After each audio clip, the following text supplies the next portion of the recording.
Hi, today we're going to do problem 53 from lesson 3.8. It's the only problem we're going to do in this video, so if you need a different problem, go to a different video and look for different questions. First of all, let's go ahead and read the question and see what it's asking us to do. And there is a picture there. I kind of drew it in here roughly with a wireless board here, so take it for what it is, but look in the book. The picture is a lot better in the book. On number 53, it says volume of a box. A rectangular piece of cardboard measuring 12 inches by 18 inches is to be made into a box with an open top by cutting equal size squares from each corner and folding up the sides. Let X represent the length of a side of each such square in inches.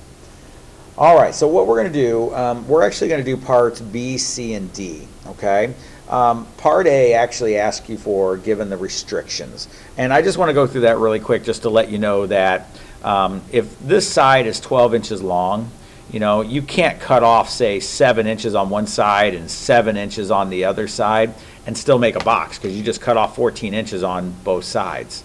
So pretty much it's just asking you what could you cut off in order for this to be a box. And since this is 12 inches, you'd have to cut somewhere under 6 inches, because you can't cut 6 and 6 because there wouldn't be anything left to make a box. So it's somewhere under 6 inches between 0 and 6. But that's not the main focus of the question, okay? We're going to go down to question part B. It says, determine a function v that gives the volume of the box as a function of x. All right, so you got to think, if you're going to make a box and you just cut these little corners off, every one of these little blue little corners, you have cut that off of the box. You are now going to fold along this edge right here and along this edge right here and this edge and this edge, and you're going to fold that up and you're going to make an open top box. It won't have a lid to it. That's what it means by open. You have to visually, in 3D, you have to think about the dimensions of the box now. For instance, the box itself is only going to be this tall, which in this case happens to be x. So we're going to say, I'm going to say right here that x is the height of the box. So x is going to be the height of the box. Let's think about this for a second. If from here, I'm going to point this little spot here, from here all the way up to the very top up here is 12 inches, because it tells you that outside. And you take off this little piece because you have cut that little piece off and you folded up the box. The box really, the corners right here are the box, and the corners right here. It means you have taken off a distance of x down here, and you've taken off a distance of x up there. So this piece on the inside now, on the inside, which is really the box itself, that turned out to be 12, used to be 12 inches, but we took off 2 x's, one on each side. And the same thing happens the other direction, okay? When you're talking about from this corner of the box to this corner of the box, you're saying it used to be 18, but we're going to take an x off on this side, and we're going to take an x off on this side, and therefore you're left with 18 minus 2x. So if we had to write the volume of this box, we know from the past that volume is length times width times height. That means the volume of this box can be found. I'm going to go ahead and put the height first because it's the easiest one. We said x is the height of the box, so I'm going to put that one first. Then we know we have a length and a width. Well, the length, we just found it in the picture, 12 minus 2x. We found the, which one we're looking for now? The width. The width turned out to be 18 minus 2x. And keep in mind, these can be in any order. They do not have to be in these orders. I could put any of these three factors in any different order to get the volume of this box, because multiplication is commutative. This right here is a polynomial that will give you the volume of the box. Okay, if you want to know the volume, it's going to be somewhere on this particular polynomial, which when you multiply all these x's together, eventually you would get x to the third power. And you have just answered part B. Now, if you look in the back of the book, they're going to tell you the answer is in standard form, which they're going to write it from highest power to lowest power. So they're going to multiply all this together. But one of the things we're going to work on in this problem is using the graphing calculator. So the graphing calculator doesn't care if it's in standard form. It doesn't care if it's in factored form. We're just going to use it the way it is and answer the question. So let's go ahead and turn the page over to part C. And part C says, for what value of x will the volume be a maximum? All right, so let me go ahead and put part C on here. And now we're going to have to turn to our graphing calculator, because the graphing calculator is going to be the easiest way to answer this particular question.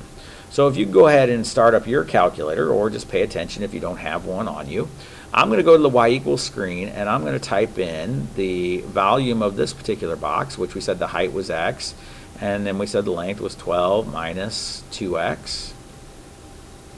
Close that up. And then we said the width was 18 minus 2x. And we're going to close that up. And I'm going to go ahead and hit zoom 6. Now, we hit zoom 6 here, you're probably not going to see a whole lot, okay? One thing you got to know is not every graph is going to fit from 10 to 10 in every direction when you're using the graphing calculator. The other thing is, this is a snake graph, okay?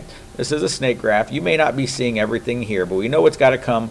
We know it can't be just this piece here, because we know it has to, start down to the left and end up to the right, okay? So somehow it has to come back down and then back around and then back up. So this is not the entire picture.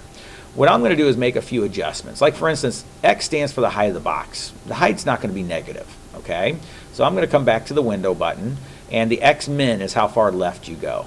Now, you don't have to cut any of this off at all, really, to answer the question, and you can start at 0. But I'm going to start at -1 and just show you that you can cut off some side of it. And now that I cut that off, I want you to notice it got a little dark right here. I bet you part of the graph is right through here, okay? I'm going to tell it to go up higher, because I bet there is a maximum up here at the very top. So let's tell it to go up higher. Now, this may be too much of a move, but I'm going to jump all the way up. We're talking about the volume of a box. I'm going to jump all the way up to 1,000, see what it says. I'm going to hit graph.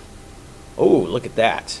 You can start to see that little polynomial now. Now, I got a lot of wasted space up here. I went up a little bit too high.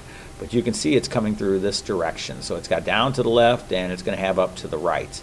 Now I'm going to go back to window, and maybe that was too much. I overdid that one, maybe 400. I'm going to go back and graph it. So the highest we're going is 400 now. Ah, look at that polynomial. Now, the entire polynomial does go below the x-axis, but since we're doing a realistic question, okay, we're not going to be cutting off more of the box that will give us a volume that is negative. We don't want to do that. We're in a realistic question. So realistically, the cutting of the box can happen anywhere between 0 and 1, 2, 3, 4, 5, 6 inches. And that's kind of what we talked about in part A. Anywhere between 0 and 6 inches is what you cut off on each side of this box and still be able to make a box. It might be a really skinny box, but you can still make a box. The maximum occurs right up here at the top point here. I'm going to go ahead and hit second calc, and I'm going to choose number 4, which says maximum. And on number, and now it's going to ask you 3 questions. Remember the left bound. I want to make sure I'm just a little bit left of the very top point. So I'm going to get over there and I'm going to hit enter. And I'm going to be right, it says now. So I'm going to go a little bit right, somewhere over in this vicinity. So I'm going to go over the little hump there onto the right and hit enter. It's going to say guess, and just hit enter. It tells you the maximum point. It's flashing on it right there. The maximum point is about 2.35, and this is inches now, because x is the amount of inches you're going to cut off the box, which is also the height of the box itself. 2.35 inches, and the volume of that turns out to be about 228.1 inches cubed. So I'm going to come back to here, try to remember some of that. It says in part C, make sure we know that, it says, for what values of x will the volume be a maximum? X would have to be 2.35 inches, approximately. And what would that volume turn out to be? I'm going to come back to that one more time. It was 228.2. 228.2 inches cubed. And that just answered part C. Now, part D says, for what values of x will the volume be greater than 80 inches? When will it turn out to be 80? Like right here, the volume's 228. That's above 80. So obviously, 2.35 is one of the answers. But we want to know for what values of x will it always be greater than 80. So here's what I want you to think of first in this equation, because this is your equation. We want to know, when does 80, when is the volume, here it is V, when is the volume equal to 80? And what answers for x makes that happen? Whoops, a little glitch there, sorry about that. Let me get my parenthesis back on there. 18 minus 2x. All right, so here's the thing. You can go through and distribute and multiply and put all these terms together. You can move the 80 over and subtract it over and set it all equal to 0, and you can try to use, say, the quadratic formula, things like that, to try to solve the equation.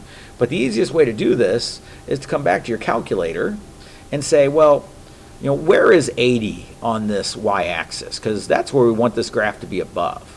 I'm going to go ahead and do a couple things just to clarify some things. First of all, we know it's only going to be good from, say, 0 to 6. Okay?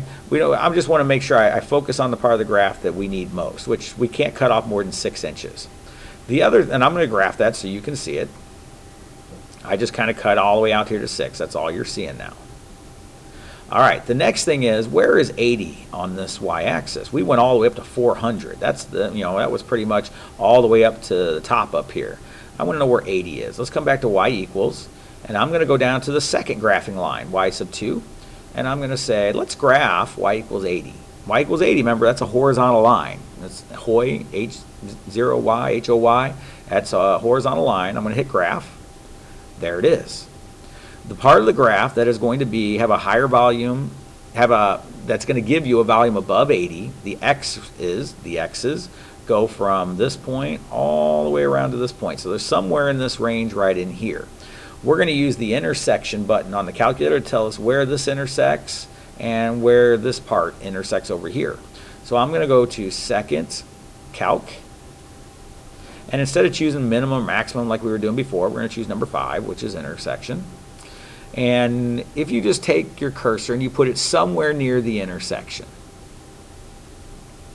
I'm going to put it somewhere near here. I'm going to hit enter. It just says the first curve.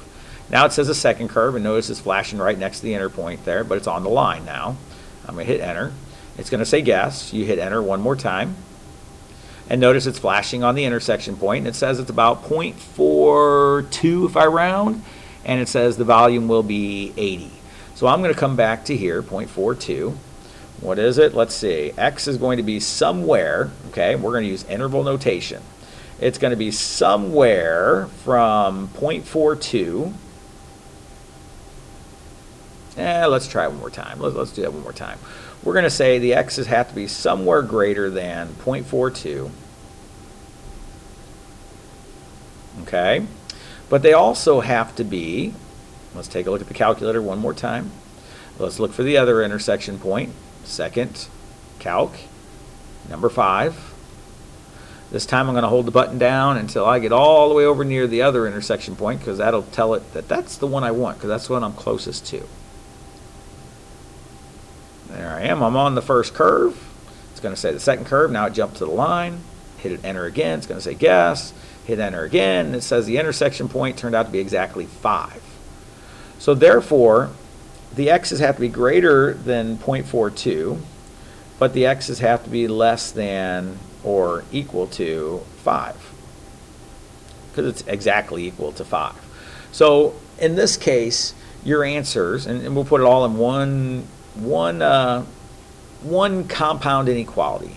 We'll say 0.42 is the smallest x you could have, and the greatest x you could have is 5. And this is all in inches. Your x's have to be somewhere between these two numbers. And that was a little help using the graphing calculator to solve number 53.